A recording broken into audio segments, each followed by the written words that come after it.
ہمارے بڑے جو تھے نا، ہمارے بزرگ، وہ ترقی یافتہ نہیں لیکن ماحول دوست ضرور تھے۔ یاد کیجئے جب ٹفن کیریئر مختصر ہو کے لنچ باکسوں میں بدلے اور پھر ان دونوں کی جگہ ڈسپوزیبل پلیٹوں نے لے لی، یہ جدید دور کی طرف ایک ہمارا غیر محسوس سا قدم تھا۔ ہم سب کے گھروں میں اسٹیل کے برتن ہوا کرتے تھے، تام چینی کی وہ پیلے رنگ کی اور سبز کناری والی پلیٹیں ہوتی تھیں، لسی کے لیے جست اور تانبا ملے گلاس ہوتے تھے۔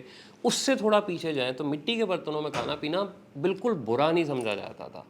تھرماس یا فلاسک ہر گھر میں ہوا کرتے تھے، جن میں 4 4 گھنٹے تک قہوہ، چائے، کوئی بھی چیز گرم رہتی تھی۔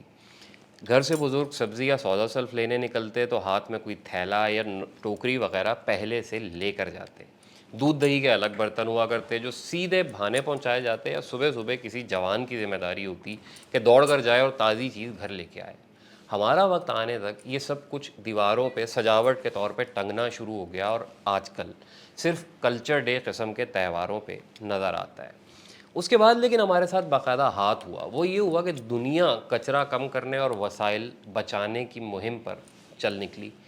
ہم یہی سب کچھ پہلے کر رہے تھے تو ہم غیر ترقی یافتہ سمجھے جاتے تھے۔ ابھی ہمیں کہا جاتا ہے کہ اس سب کو چھوڑیں گے تو ہمارا شمار تہذیب یافتہ اقوام میں کیا جائے گا۔ ہمیں چنا چاٹ بڑے سے پتے پہ ریڑھی والا دیتا تھا، اسے ڈسپوزیبل پلاسٹک کے برتن مغرب نے تھمائے۔ ہمارے بڑے ٹفن کیریئر جن میں چمچ، پلیٹ، کانٹا، میٹھے کا الگ برتن اور پتہ نہیں کیا کیا کچھ ہوتا تھا، اس کی جگہ تہذیب یافتہ قوموں کے ایک برگر نے لے لی۔ برگر کو کھانے کا دنیا میں کوئی مہذب طریقہ موجود ہے کیا، سوائے یہ کہ اسے آپ چک مار لیں؟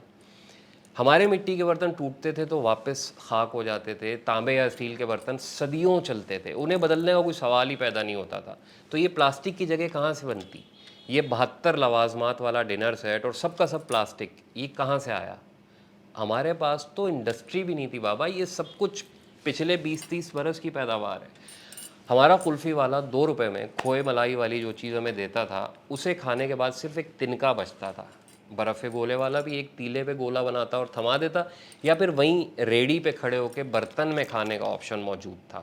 اب 500 روپے میں وہی سودا آپ 6 قسم کے امپورٹڈ برتنوں میں پیک شدہ کھاتے ہیں تو وہی بار والے کہتے ہیں کہ کھوتی کو دوبارہ بہڑ تلے لایا جائے، ڈسپوزیبل برتنوں کا استعمال ختم کیا جائے کہ ان سے آلودگی ہوتی ہے۔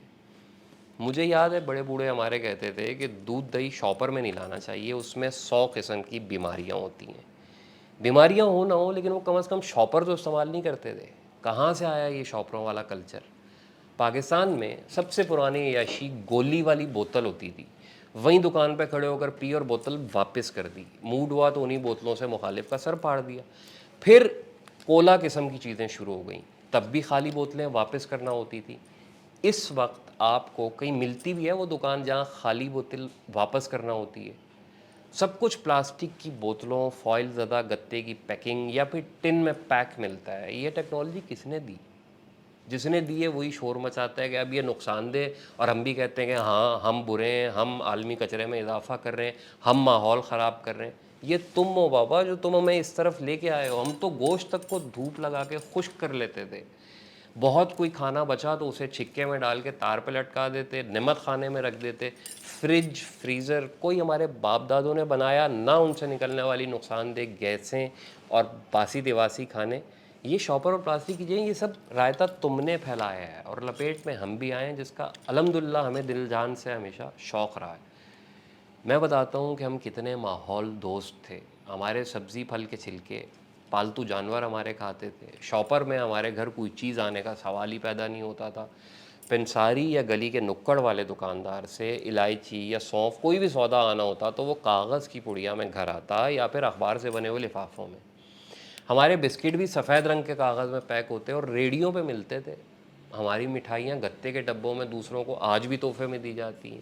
ہمارے زیوروں اور کھلونوں میں سب کچھ مٹی یا زیادہ سے زیادہ کانچ کا بنا ہوتا تھا۔ ہماری کرسیاں بیت سے بنی جاتی تھیں۔ ہم فوم کے بجائے روئی کے گدے اور پولیسٹر کے بجائے پروں والے تکیے استعمال کرتے تھے۔ ہمارے گھروں میں ڈسٹ بن صفائی کے بعد مٹی اور جھاڑو کے تنکے پھینکنے کے کام آتا تھا، کوئی اور کچرا نہیں ہوتا تھا ہمارا۔ ہمارا پہناوا 1000 سال پہلے بھی ویجیٹیبل ڈائٹ ہوتا تھا اور بایو ڈیگریڈیبل تھا۔ ہماری شالیں خالص سلک، دمبے کی اون یا موٹے سوتی کپڑے سے بنتی تھیں۔ ہمارے جوتوں میں کوئی پلاسٹک کا تلا نہیں ہوتا تھا، چمڑا تھا، اور وہ بھی ماحول کو نقصان نہیں پہنچاتا تھا۔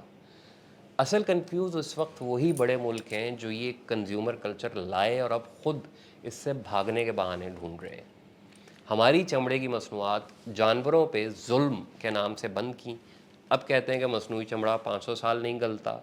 صدیوں سے بنتے ہمارے اصل قالین چائلڈ لیبر کا نام دے کے بند کروائے، اب کہتے ہیں سنتھیٹک قالین سے دمہ ہوتا ہے۔